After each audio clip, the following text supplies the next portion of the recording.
রাতের ডিনারের জন্য রাইস করা হয়েছে, আর এটা হচ্ছে চিলি চিকেন। চলো খেয়ে দেখি কেমন হয়েছে।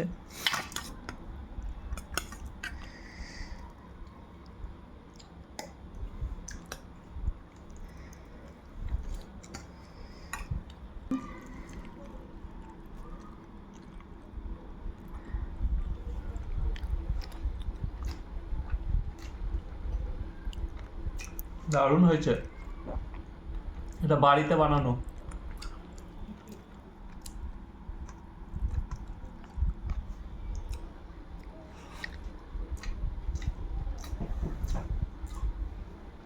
খুব সুন্দর হয়েছে, কালারটাও যেমন হয়েছে খেতেও তেমন টেস্টি।